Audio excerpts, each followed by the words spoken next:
Allez, dans cette vidéo, on attaque l'exercice 2 qui est un QCM qui ne demande aucune justification. Alors, on va quand même expliquer comment on trouve les réponses, les bonnes réponses. Je vais te les expliquer à l'oral, hein. Mais normalement, voilà, sur la copie, il n'y a rien à mettre à part recopier A, B, C ou D pour dire quelle réponse tu as choisi pour chaque question. On est parti pour le premier item.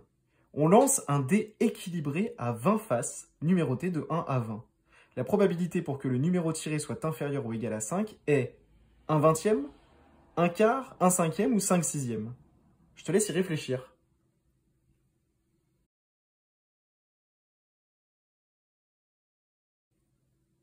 Alors si tu es là, c'est que tu t'es trompé, mais il n'y a aucun problème. On va faire la correction ensemble, tu vas voir, c'était très simple. On lance un dé équilibré à 20 faces. Donc on a un dé équilibré, donc une expérience aléatoire, on a une situation d'équiprobabilité, et on a un univers avec 20 issues possibles. En gros, il y a 20 faces, donc l'univers, le nombre total de possibilités, c'est 20. Et on nous demande quelle est la probabilité pour que le numéro tiré soit inférieur ou égal à 5. Donc on sait qu'il y a un certain nombre d'issues favorables à cet événement, tomber sur un numéro inférieur ou égal à 5. Le dé peut soit tomber sur 1, soit tomber sur 2, soit tomber sur 3, soit tomber sur 4, soit tomber sur 5. Donc, combien est-ce qu'il y a d'issues favorables ici? Eh bien, 1, 2, 3, 4, 5. On a donc 5 issues favorables sur 20 possibilités au total, puisque notre univers est constitué de 20 issues possibles.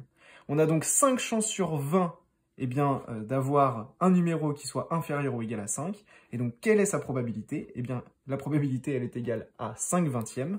Et ça, c'est égal, si tu simplifies, à 1/4. La réponse était donc la réponse B, 1/4, tout simplement. Tu vois, c'était très simple, c'était presque finalement juste une question de logique. On passe à la question 2. Une boisson est composée de sirop et d'eau dans la proportion d'un volume de sirop pour 7 volumes d'eau. C'est très souvent ce qui est écrit d'ailleurs sur les bouteilles de sirop, je ne sais pas si tu as remarqué chez toi, mais les bouteilles de sirop, il y a toujours écrit « Diluer un volume de sirop dans 7 volumes d'eau ». Bon, c'est exactement ce qu'on a ici. La quantité d'eau nécessaire pour préparer 560 ml de cette boisson est 70, 80, 400 ou 490 ml. Je te laisse y réfléchir.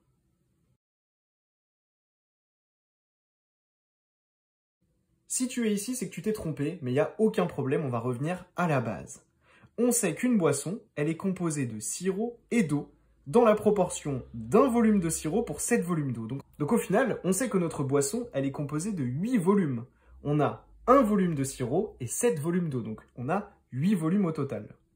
Donc, on a 8 volumes dans notre boisson, 7 volumes qui sont occupés par l'eau et 1 volume qui est occupé par le sirop.